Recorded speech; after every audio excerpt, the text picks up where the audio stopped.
ఓం శ్రీ గురుభ్యో నమః. ఓం శ్రీ మహాగణాధిపతి అందరికీ నమస్కారం.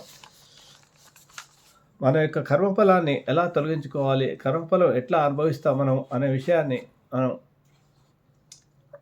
పరిశీలిస్తే, ముఖ్యంగా భారతంలో కర్ణుడు మరణించే సన్నివేశంలో మనం గుర్తు చేసుకుంటే, మన కర్మఫలం అంటే ఏంటి, కర్మ ఎందువల్ల మనం అనుభవించాల్సి వస్తుంది అనే విషయాన్ని ప్రతి ఒక్కరికి అర్థమవుతుంది.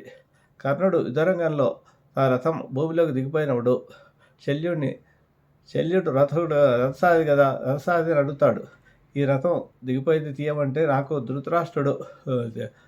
దుర్యోధనుడు రథం నడిపించమని ఆజ్ఞాపించాడు, కానీ నీకు సేవలు చేయమని ఆచింది, నేను ఒక మహారాజును నేను చేయలేనంటాడు. అప్పుడు కర్ణుడే స్వయంగా రథం దిగి ఆ రథచక్రాన్ని బయటకు తీయడానికి ప్రయత్నిస్తుంటాడు. ఆ సమయంలో శ్రీకృష్ణ పరమాత్మ అర్జునుడిని, ఇప్పుడు ఇదే మంచి సమయం అని, ఇప్పుడు బాణం వేసి చంపు, లేకపోతే నీకు అతన్ని వధించలేవు అని ఆదేశిస్తాడు. అయినప్పటికీ కూడా సంకోచిస్తుంటాడు. అయినప్పటికీ పలుమార్లు చెప్పిన తర్వాత అర్జునుడు బాణాలను సంధించి కర్ణుని వధిస్తాడు. అప్పుడు కర్ణుడు శ్రీకృష్ణ పరమాత్మతో, ఇది నీకు న్యాయమైన శ్రీకృష్ణ, నన్ను నిరాయుధుని చేసి చంపడం అనేది ఎంతవరకు న్యాయము అని అంటాడు. అప్పుడు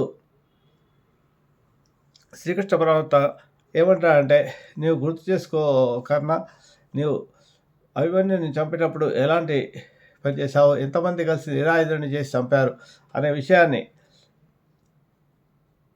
గుర్తు చేస్తాడు. మరణానికి సత్యనారాయణుడైన శ్రీకృష్ణుడు చిరునవ్వు నవ్వి అర్జునుని కొడుకు అభిమన్యుడు కూడా క్షత్రియులు నిరాయుడై ఉన్నాడు కదా, అందరూ కలిసి నిర్దాక్షిణ్యంగా అతన్ని చంపినప్పుడు అందులో నువ్వు కూడా ఉన్నావు, నువ్వే వెనక నుంచి పొడిచి చంపేసావు కదా, అది అధర్మం అనిపించలేదా నీకప్పుడు కన్నా అంటాడు. దానికి ప్రతిఫలమే ఇదే న్యాయం అంటాడు కృష్ణ పరమాత్మ. ఎప్పుడైతే వంచన అనేది ధర్మానికి సంబంధించింది అవుతుందో, వంచన ఉద్దేశం ధర్మం అవుతుందో, అప్పుడు ఆ వంచన కూడా ధర్మయుద్ధమే అవుతుంది అని చెప్తాడు శ్రీకృష్ణ పరమాత్మ. కాబట్టి ఎవరైనా సరే ఒకరి బలహీనతను ఉపయోగించుకోకుండా ఉండాలి. అదే కర్మ భవిష్యత్తులో మీకోసం వేచి ఉంటుంది, మరియు అది మీకు దాని ప్రతిఫలాన్ని తప్పకుండా ఇస్తుంది. ఆ విత్తు నాటితేనే ఒక మొక్క మొలుస్తుంది కదా, గోడ కొట్టిన బంతి తిరిగి ఎలాగైతే వచ్చి మళ్ళీ మనకే తగులుతుందో, అలాగే ప్రతి పనిలో కూడా మనం చేసేది మంచి అయినా చెడైనా దాని ప్రతిఫలం మనమే అనుభవించాల్సి వస్తుంది, వేరొకరు కాదు.